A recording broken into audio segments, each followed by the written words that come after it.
overturns that or narrows its focus in some way, that could destabilize the whole. And there's obviously in America, there's still a strong resistance and reaction against the abortion lobby, and the pro-life movement hasn't gone away because of Roe versus Wade, other cases. So they're still really pushing hard on that. So who knows what might happen with that? But that's interesting to see what's going on. So I thought we should just follow up with that, because understanding of what's going on, obviously Australia and the rest of a lot of the world are affected by what happens in America. So being aware of what's going on in America and just knowing where that's going to go, that could help us. Okay, today, obviously, we're talking about war and peace. And Cosmo's going to click on the PowerPoint for me in any minute now. Fairman will be here later with a battery and hopefully an SD card. We'll see how that goes. Okay, here we go. We're looking about war, which is a little bit linked to governments again, of course. War, violence, stuff like that. How many people, there's a couple of videos I normally show, but we don't have time in a 1 hour session. How many people have seen Machine Gun Preacher? Yes. Yes, what's it about? Oh gosh, it's ages ago. Only one person's seen Machine Gun Preacher. I know about it. You know about it? Michaela's seen it, good-o. Oh, we should watch it, right? That's one of our college videos, yeah? Machine Gun Preacher, there's a guy, American guy, he's a bikie, druggie, he gets saved. He goes to an orphanage in Sudan to help them. They get attacked by rebels in the Sudan's in the civil war. Still is, well has been, still is, and they basically they steal the children and stuff like that. This is what's going on, they steal children, make child soldiers, blah, blah. So he goes back to America, short story, gets together a whole lot of guns and goes back and joins up with a resistance military group to protect the orphanages using weapons. So they get attacked again and they shoot back and they kill the rebels. And it's all about how he tries to defend the orphans using basically his gang murdering skills, right? Okay, so that he draws on that talent to try and defend them. And it's about his faith and all that sort of thing as well. So interesting movie, okay? Opposite end of the scale, if we're talking about movies about this, who's seen Hacksaw Ridge? Hacksaw Ridge, anyone seen that? Came out A couple of years ago, right? I haven't seen it, but again. Haven't seen it? Oh, Mark, you got to watch it. Classic moment. Hacksaw Ridge. Have you seen it? No, Hacksaw Ridge. It's about a true story, right? These are both true stories. This is the whole thing. True story. It's about World War II. The guy's a Seventh-day Adventist. Okay, he wants to be a medic. Okay, and this sort of thing. He joins the army, but he's a pacifist. Okay, because of his faith in God and his understanding of the Scripture, he understands that Jesus said you should not kill, right? To turn the other cheek, all that sort of thing. So he refuses to use weapons, be trained in weapons or anything like that. Okay, and so he gets a lot of persecution and a lot of conflict and hassle from the guys in the army, right? But he's there. He's like, I'm there as a medic. He's got famous one-liners like, in a world that's trying to pull each other apart, I hope I can put some people back together. So he goes as a medic with the army to basically help the wounded and stuff like that. So there's a place on the invasion heading towards Japan because they're fighting the Japanese. There's a place where the story goes, there were a lot of wounded people and he rescued a lot of wounded soldiers after they were overrun by the Japanese. He was sort of there in the occupied territory, rescuing wounded Americans and smuggling them out of Japanese occupied territory back to the American side. And so he rescued. And there's a couple of issues with the movie, okay, because I know one part I'm like, there's this big, because it's called Hacksaw Ridge, there's this big like cliff, and he's lowering people down the cliff, right, on these big ropes, okay, but all the Americans are standing at the bottom, shooting up at the Japanese on the top, okay. Now, there's no way you would line up a whole lot of American soldiers in the middle of an open field, and the Japanese are on top of the hill, and obviously the Americans would all get killed, and the Japanese would have cover, and these guys got no cover, but that's the opposite of how it works, so it's like brain. And the idea is they climb up this big cliff, which is probably about 50 meters or something, big long cliff up these big nets to get to the top to attack the Japanese. And for some reason, the Japanese leave the nets there for next time when the Americans want to come back. I don't know why they do that either. But apart from that, he's in occupied territory rescuing people, and this great thing where he's going, like he's like been there 2 days or something, and he's like, God, give me the help, give me the strength just to save one more. And so he grabs a guy and he lowers him down the thing, and he's like, God, give me the strength just to save one more. And he's running around finding all these wounded, sending back, like he rescues about, I think he rescued like 50 guys or something. And the real life story, he rescued like a lot of guys and got them back to American sites so they could be treated and stuff like that. That's the story. Okay, and so it's the complete opposite.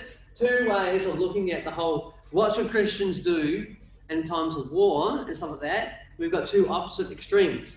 And then we also may, out of this, get some personal level, because it's a little bit academic for us in Australia, okay? Because warfare and conflict is not really something that we have to deal with, right? Because we're not in. How many people have ever lived through a war zone experience, or anyone actually been involved in a military conflict, anything like that? It's not a war zone, but tribal clashes. Okay. Yeah, like 2 tribes are fighting, our tribe and another tribe. So Yes. we're just in the midst of it, and we're just about. What are they fighting about? I think it was politically instigated, with just hatred towards another tribe. Yeah. Just for no reason at all. For no reason, or just we don't like you, and so we're gonna hurt you.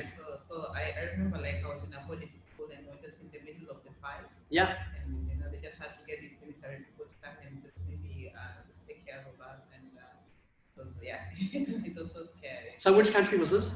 Kenya. Kenya? Yeah, Yes. yeah. Okay, so and that's very common, right? Yeah, African countries, tribal warfare all the time, right? Okay. The closest equivalent we'd get over here would probably be if you're into gang warfare, if you've got gangs that occasionally fight each other. We sometimes have that. What about violence on another level? Like domestic violence is probably our biggest Australian thing that we deal with. From my own experience, I haven't really had much experience with this whole thing, but I do remember when I was a kid, I went with my brothers to the shops, and some of the local, I don't know who they were, but the local guys decided to beat us up on the way home from the shops for no apparent reason. Apparently, we picked on their little brother, and so we had to get. That was an interesting walk to and from the shops. But that's about. So we have occasional outbreaks of people using violence and stuff, but it's not a big deal.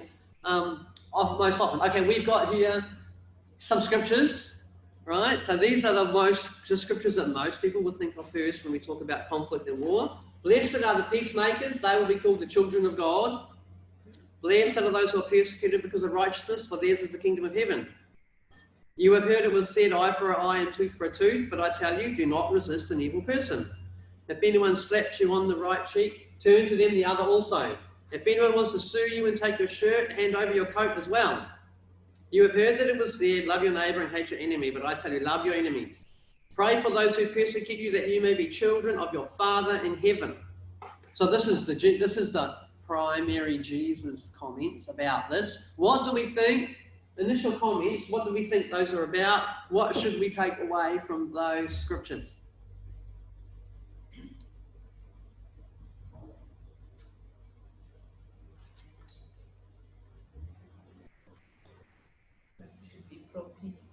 We should be pro-peace. Yeah, just try and, I don't know, in my case, just try and just speak peace, just tell people peace better than people want. Yes, so we should be pro-peace, right? Yes, definitely, we should be pro-peace for sure. Eye for an eye and tooth for a tooth. What do you think that's about?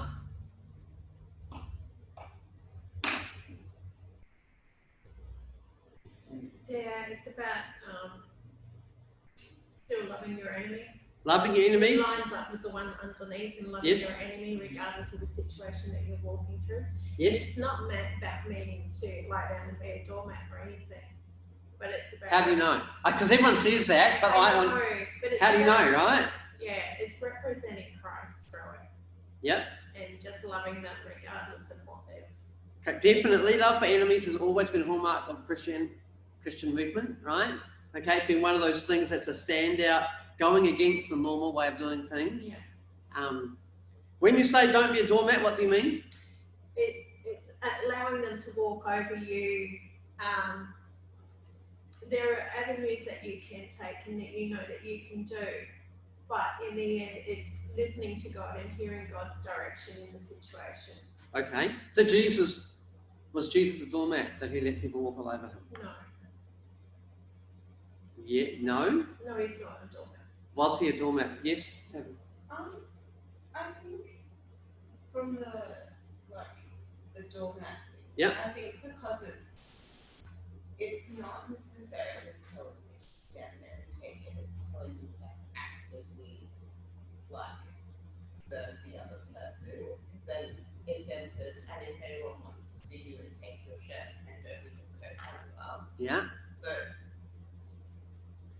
it's telling you to do, not just to Yeah. Does that make sense? Yeah. Yeah. It's not saying you just have to be there, but it's saying you as a person there actively do the work.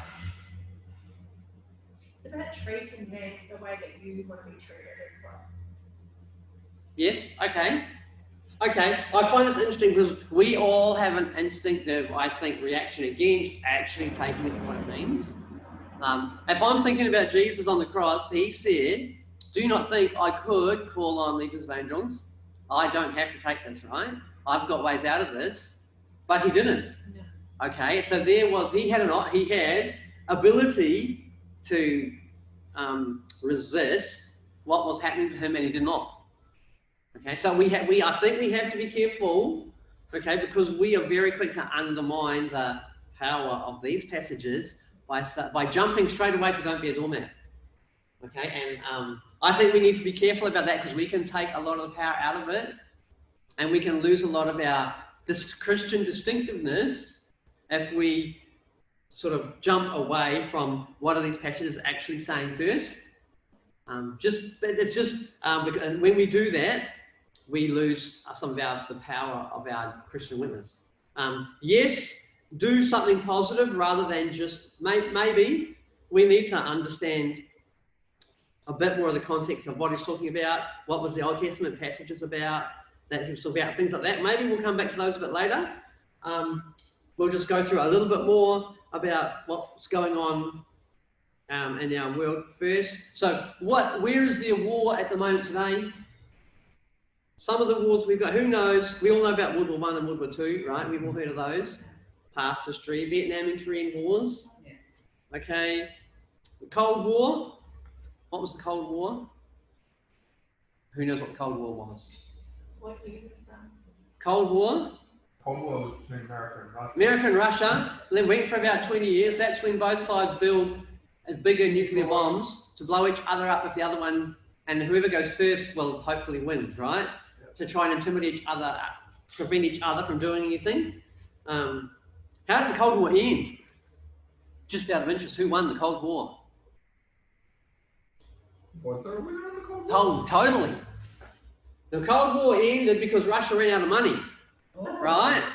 Russia ran out of money, economically fell apart, the Berlin Wall came down, all that sort of thing. Primarily, it's an economic internal collapse of Russia, right?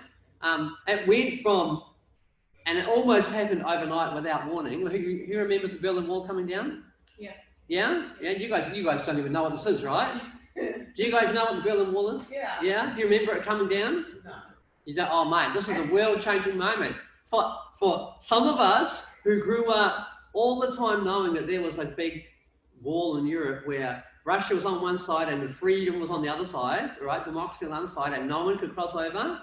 And then just overnight, it seemed, Russia was pulling the wall down and saying, we want to be part of Europe again, we want to talk with you.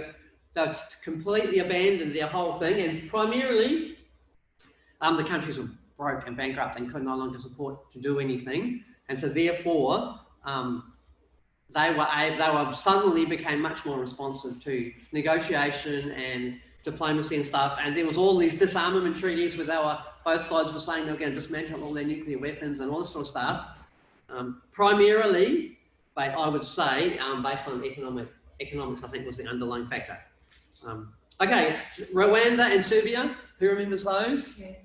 Yes, Caroline will know all about that, right? That was what she talked about, magnified on a huge scale. How many people have seen Beautifully Broken, Compassion movie?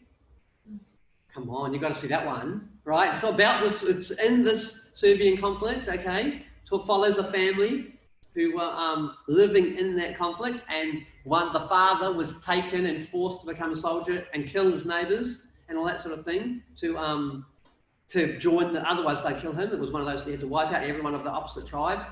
And he lets some people go while his boss isn't looking. He lets some people go and helps them escape. And it turns out at the end of the story, this is a true story, okay, these are true stories. It turns out at the end, the people he let go, right, go to America as refugees, meet up with a church that sponsors Compassion Children, right? The pastor in the church sponsors a Compassion child. His daughter is abused at a 4th of July thing and turns away from God and the family. They take her to meet their Compassion child with their African buddy who knows the area, and it comes back and the child that they've sponsored is the daughter of the guy who let him go and didn't kill him. So they come around in a big thing and they all meet up again and everyone's happy ever after and Jesus is glorified. But true story, right? Powerful, true story. You want to see that movie, it's very done by Compassion. A really good movie. But okay, anyway, so that conflict, tribal genocide. Serbia is in Europe, same thing as was in Rwanda. They're just killing each other because you're of opposite race for no real reason, apart from either historical reasons where you invaded us before, we're going to invade you now, or who wants to rule the country or something. Currently, where's the wars fighting right now?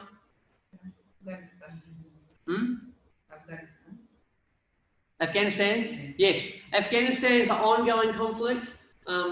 Syria is a big deal at the moment, right? With all sorts of stuff is happening in there. Afghanistan, various African nations also, some of Mexico and Central America with the drug cartels and stuff is ongoing. The last time I researched it, the highest death toll at the moment is the Mexican drug wars.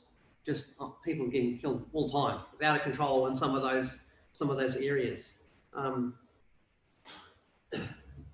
So this seems to be for us. There's wars going on all the time, but for us in Australia, it's not really a close by thing, right? We are pretty well isolated. Caroline's been in a little bit of a tribal conflict. Anyone else been affected at all by any of these sort of stuff? I know Peter Hammer's father, right, was in World War II in concentration camps. So there's a link there. But most of us, for us, we have organised crime and we have sort of a terrorism threat underlying. It's very low level, really. School bullying and domestic violence are probably the biggest deals we've got. Plus your random drunks at parties and drug crazy people doing crazy stuff. Completely unpredictable. Those are the sort of things that we have to deal with. But primarily, we're fortunate to live in a safe country. Living in with peace and safety. You won't hear about this when we talk about poverty. But peace and safety in Australia is the main reason why a country prospers.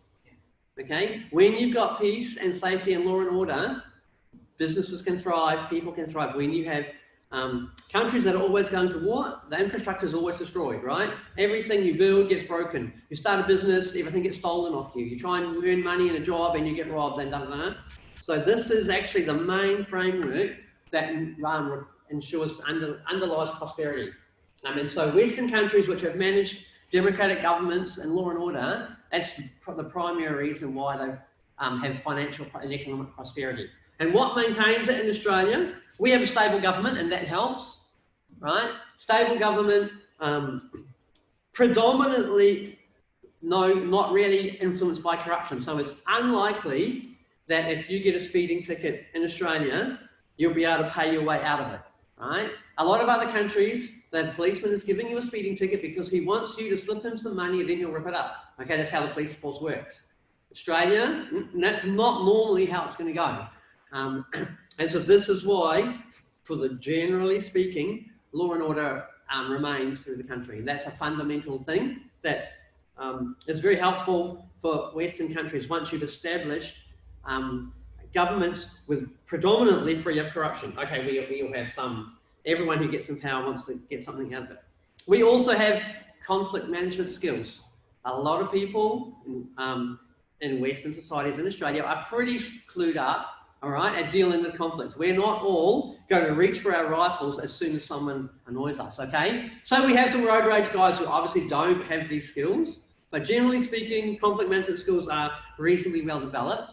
A bit of self-control, a bit of patience, a bit of negotiation skills and that sort of thing goes a long way to maintaining peace in the country. Self-control as a attribute, if that's well developed and respected, it goes a long way. It's not the done thing in Australia is not to go out and attack and hurt someone if they do something bad to you. That's not a normal thing, unless you're in a gang subculture where that's the expected thing. We have a different mindset, and that helps us maintain peace. Okay, what do we mean by violence? We know what violence means: war and conflict. There's some definitions.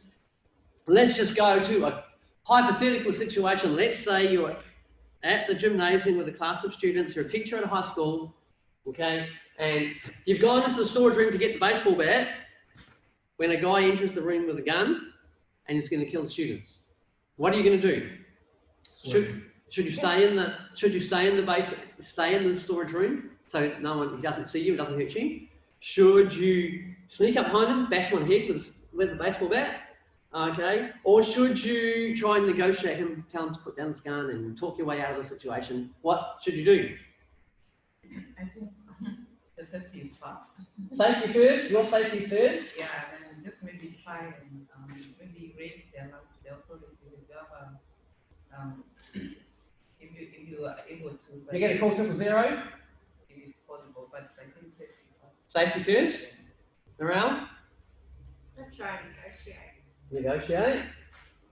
Cosmo? Go for the swing. Go for the swing. As Caroline said, safety first, but as a teacher, your primary goal is to protect those kids. So leaving an opportunity for anything to happen. Preemptive, first preemptive strike, right? Okay, Tabby? I need a black pen, doesn't it? Which was Tabby going to do? Negotiate. Tabby's over here.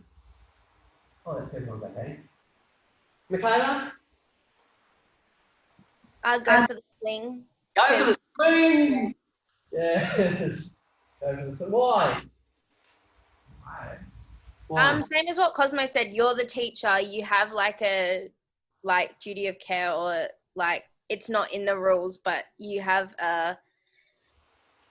you care about the kids, and to leave them in that position would make me feel worse than going for the swing.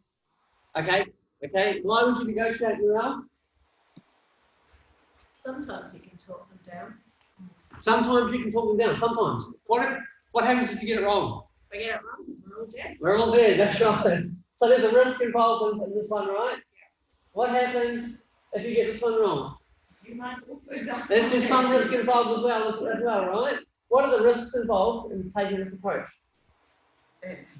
You could Okay, you can get self-injury, right? What else? What other risks are involved? Or you could not be successful and then just embrace the person attacking you and you will end up dead anyway. So you could aggravate the situation. But I'd rather aggravate the guy towards me.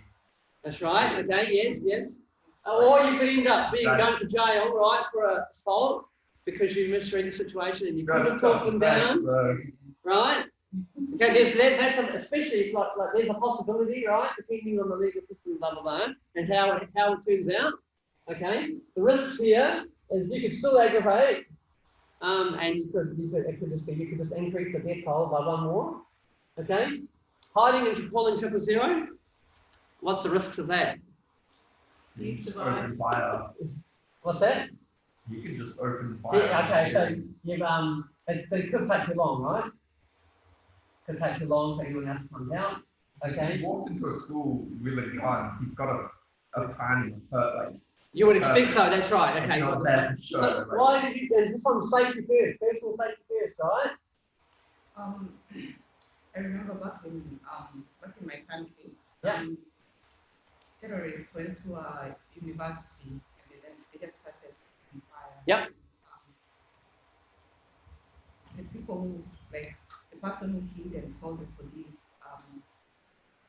think that like they were able to respond and maybe just help. Okay, around 150 students died. Yeah. I think it was the response came quickly because of masks.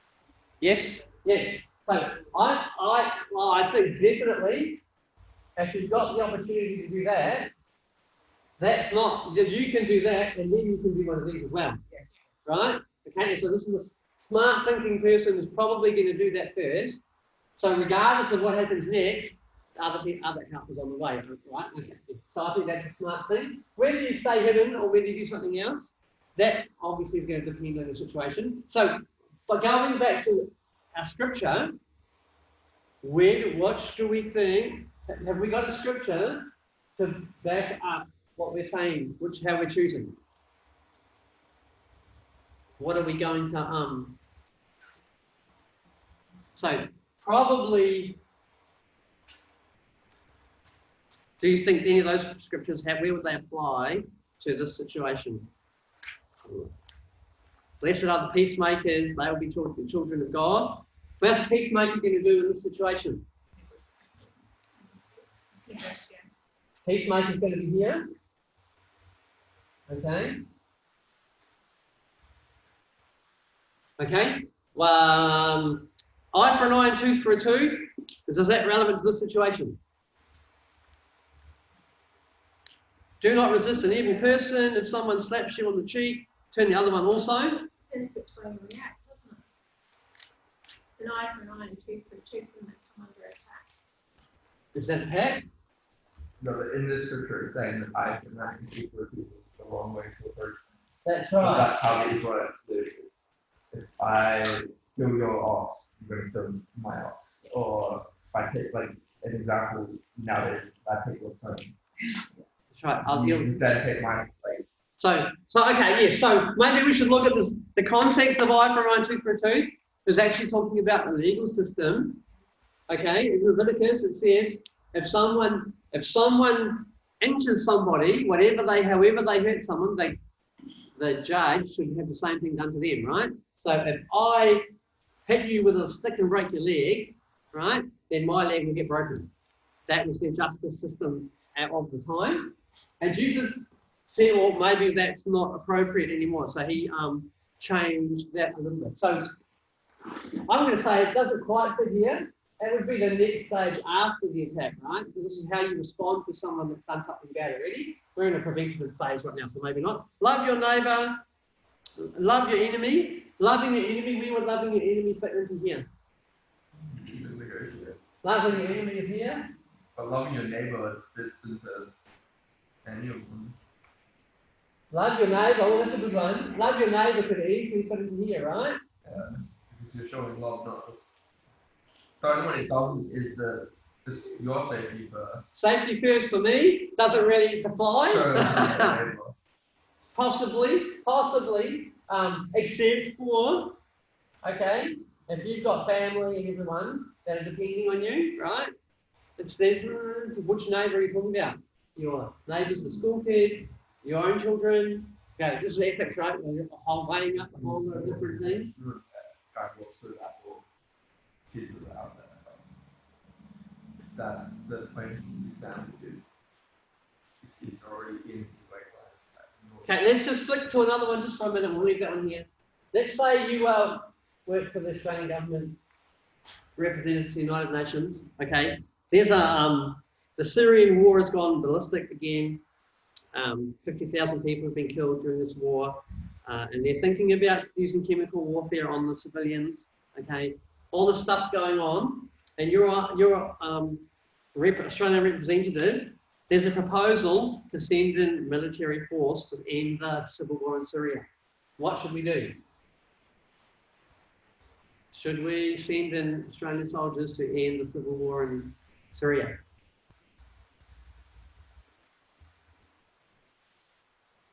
If it's coming down to chemical warfare. Yes. Yes. Yes, David. You're going to send your brother into Syria to stop civil war.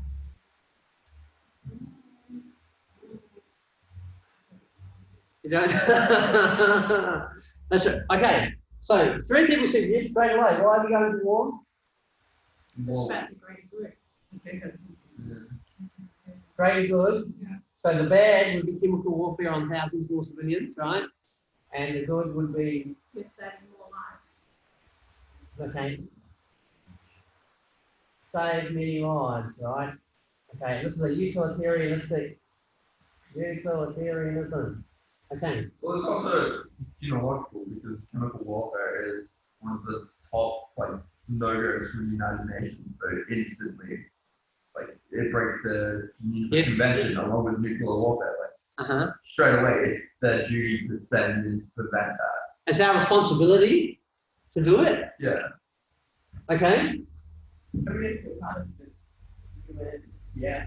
Yeah, no, but that's the point. Saying we're on the UN, and so that it is our duty to prevent something that's going to. So it's our responsibility to enforce law. Hmm. You enforce law and order. Okay. Cool. Okay. So if you're a Christian and you and the Australian Army and you've been told to go to Syria, what are you going to do when it becomes time when you come face to face with the rebels that are about to kill people and release chemical warfare and stuff like that? What are you going to do? You're going to kill them, all right? Okay, Well, you're already in the army. you're already in the army. Okay, don't have a choice, right? Yeah, we're already okay with that idea. Yes. Already Okay. there. So if we're doing this, where does that fit in with Jesus thinks about do not resist an evil person? What do you think? What do you think? What do we do with those sort of scriptures? We got any ideas? Okay, let's look at this. What does the Bible teach about war? Old Testament and New Testament. Let's go one thing out of the Old Testament we might learn about war from the Old Testament.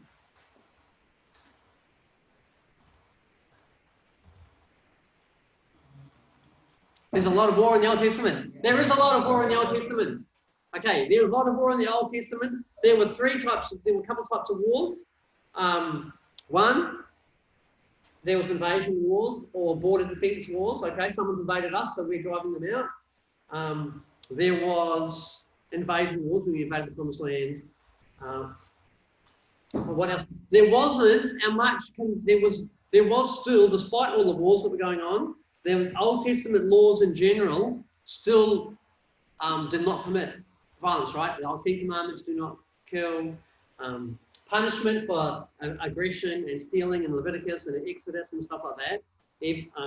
Those sorts of laws were still there.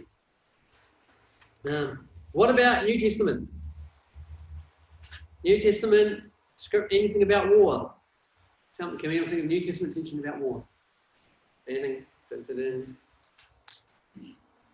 Jesus said. I think it's more New Testament is more spiritual. Spiritual war, that's a good point. We do not wrestle with flesh and blood, but against rulers, powers, and authorities. There's a focus on the spirit, right? Let's have a look at what we've got. Wars in the Old Testament, national defense, secure boundaries, judgment, turn the other cheek, we've already covered turn the other cheek. Put your sword, Jesus said, put your sword back in its place, all who draw the sword will die by sword. Okay, our struggle is not against flesh and blood, but against rulers and powers. Romans 13 is an interesting passage. Someone look up Romans 13, 1-7. We should probably read, that's a long one, but we should probably read it.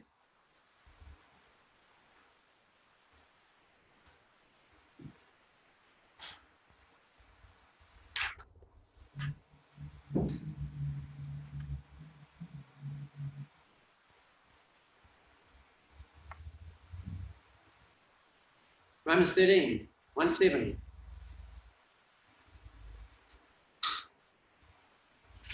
Michaela's got it, right? Go.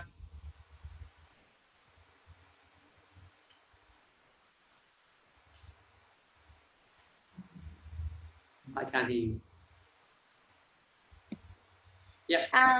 Let everyone, was it the whole thing? So 1-7? 13, 1-7, yep. Let everyone be subject to the governing authorities, for there is no authority except that which God has established. The authorities that exist have been established by God. Consequently, whoever rebels against the authority is rebelling against what God has instituted, and those who do so will bring judgment on themselves. For rulers hold no terror for those who do right, but for those who do wrong. Do you want to be free from fear of the one in authority? Then do what is right, and you will be commended. For the one in authority is God's servant for your good. But if you do wrong, be afraid, for rulers do not bear the sword for no reason.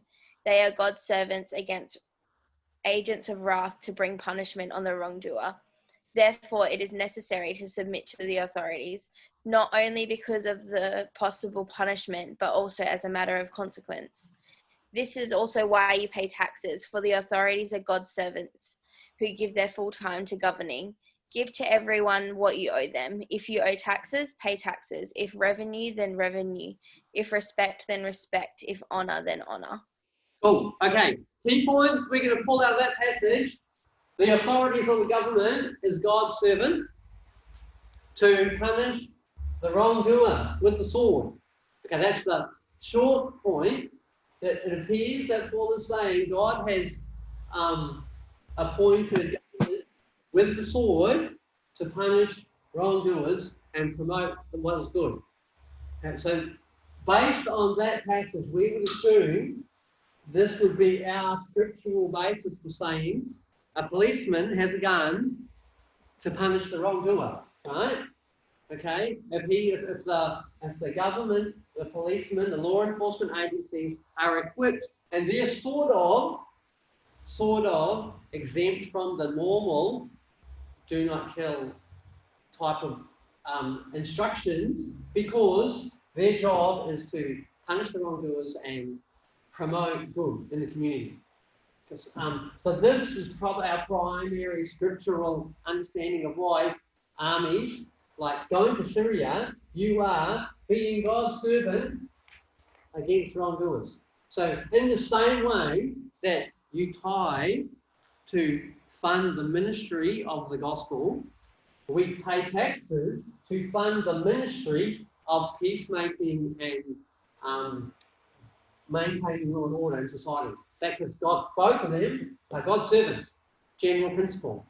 Okay, so pacifists would say non-violent action is the only thing Christians can do, and they would base it on these passages here. You know, do not resist an evil person, blah, blah, blah, blah, blah.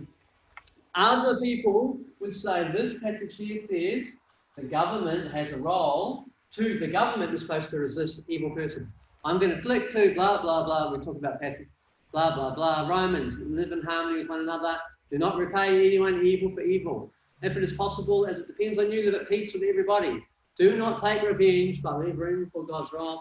Do not be overcome by evil, but overcome evil with good. This should be our personal philosophy. Right, this is our personal philosophy. So if I am driving down the street, someone road rages me, cuts in front of me, whatever, I'm not going to jump out of my car and swing a baseball bat at his car, right? Okay, that's not overcoming evil with good, right? And so our responsibility as believers in our personal lives always is to be the ones that repay evil with good. That's got to be our thing. That's the hallmark of Christianity. That sets us apart from everyone else, right? Just because someone might be late to my sessions, when they're doing a youth event, I'm going to be there on time and early, and I'm going to be seeking God. Okay? Because we don't repay evil with evil, but we repay evil with good. That's fundamental Christian philosophy. And we have to work that into our attitudes and our thing all the time. So if I know, can someone think of an example of this in 21st century Australian life, daily life, personal life? Who's done something bad to you when you have an opportunity to repay them with good?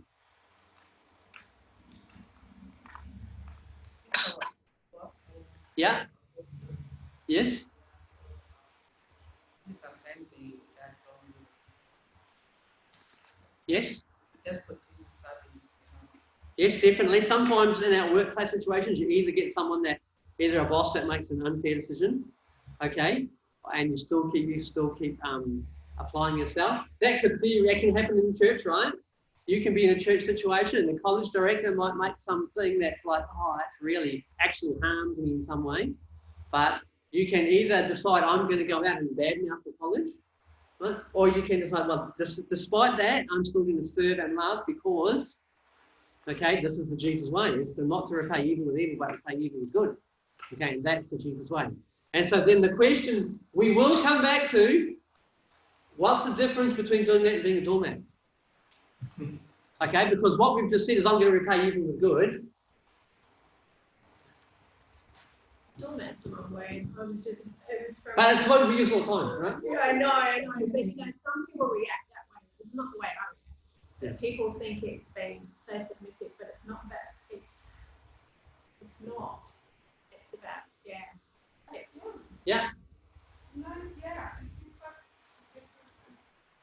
If you're repaying with good, you're not being a doormat. no, like, But then again, it goes, I guess my way of looking at being a doormat is like non-reaction. Yeah. So completely, a complete blob, Yeah. doing nothing. Yeah. Not, okay. Yes? not even sort of going through the, you know, about loving them through the situation. Yeah. Yeah.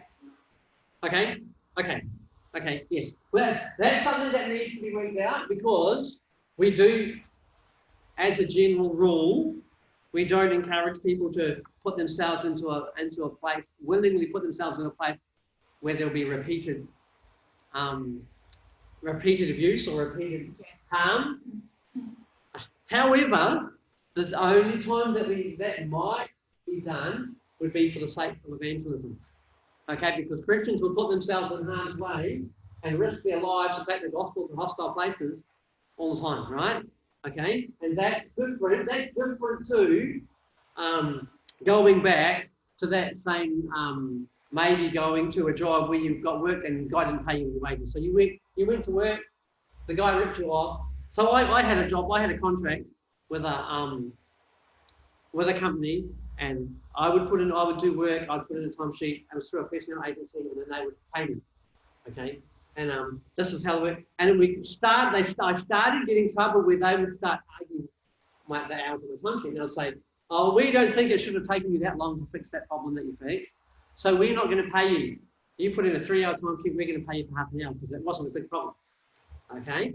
Now, what do I do here? I've got a couple of options. I'm not going to repay them evil. Okay.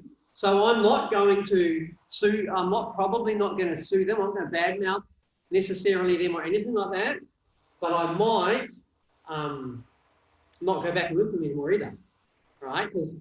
So I got to the situation where I was like, I'm not going to actively oppose their company or actively oppose their business, but I withdrew myself. I'm not going to work for them all day and not get paid either. Okay, so there's a difference. And so I didn't repay them with evil, but I did also take myself out of a place of harm. Okay, so that's a completely fine sort of response.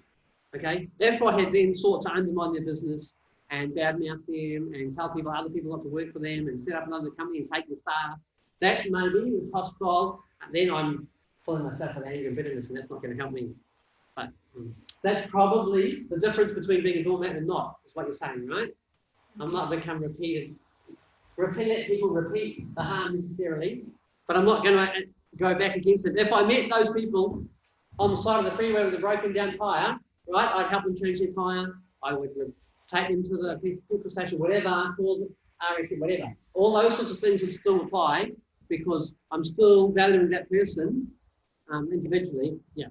Okay, that's it. That's if you suffer for doing good, this is commendable before God. God has called us at times to suffer the same way Christ has suffered. We have to really get that in terms of evangelism, in terms of standing for the things of the gospel. Okay, outside of just normal everyday life. But if it comes to, I prayed for someone, I shared the gospel with someone, and therefore they sacked me from my job, right? And, that's an interesting thing. What would I do if I shared the gospel with someone? I'm sitting in my lunch break, I'm talking to my boss, they seem really upset, they're going through a really hard time, maybe they've got a family breakup happening. I share with them the good news of Jesus, okay? And they sack me, right? What should I do about it? Should I taken to the unfair dismissal tribunal, right? Should I tell the employees to quit? Or should I just walk away and do nothing? So what has he sacked you for? He sacked me because he doesn't like me because I told him, talked about religion in the workplace.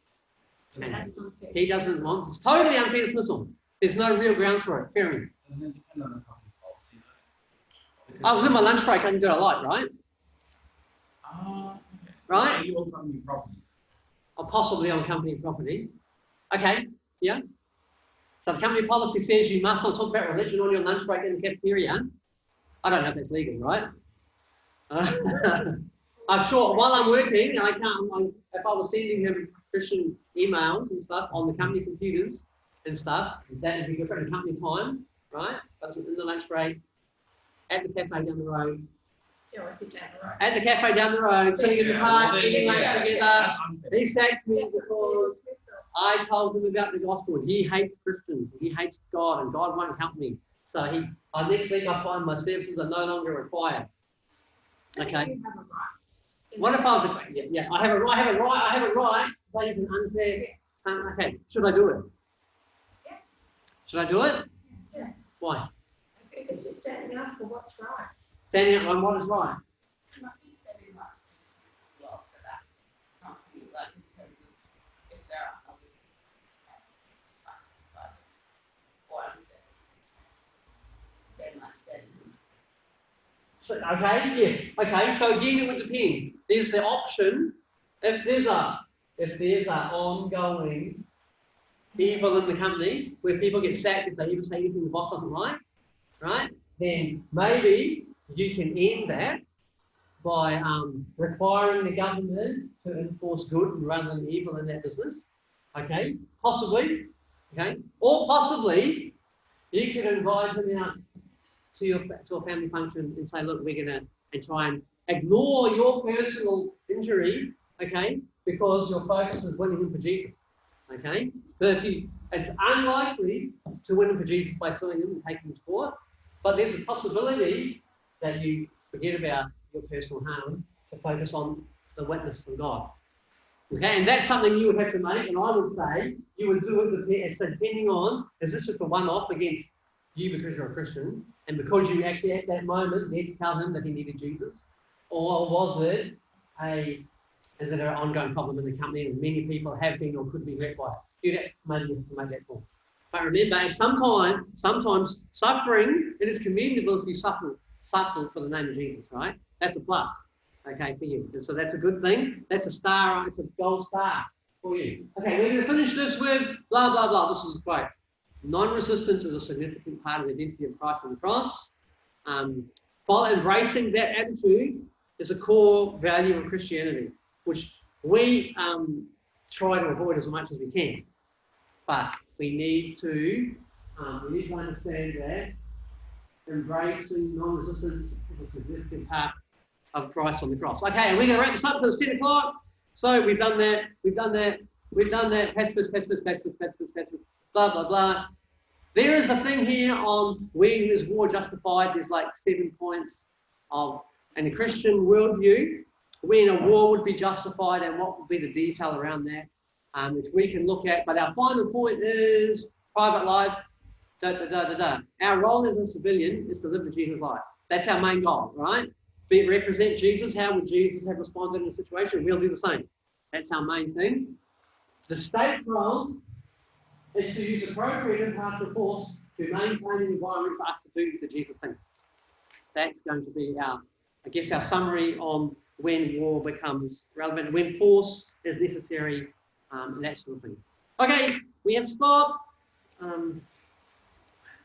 You can look through all those other notes if you need to at some point in time.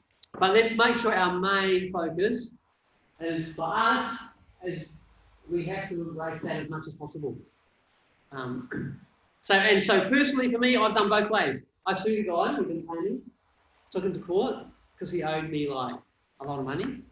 And I took him to the small claims court. I've been in Australia all of like a year and a half, right? And he had stopped paying me. He lost the contract, and so he didn't want to pay me for the work I'd done on the contract. And I took him to court, and he settled out of court and paid me money. But there's other times, right, where people haven't paid me, like clients that haven't paid me, and I just let it go because of, not wanting to represent Jesus in a merciful way, especially like I know the person's going through a hard time or something like that. It comes down to each situation. Each situation, and I'm weighing up the reputation of the gospel and things like that, as well as just my personal well-being. Amen. We're finished. Hi, Sharon.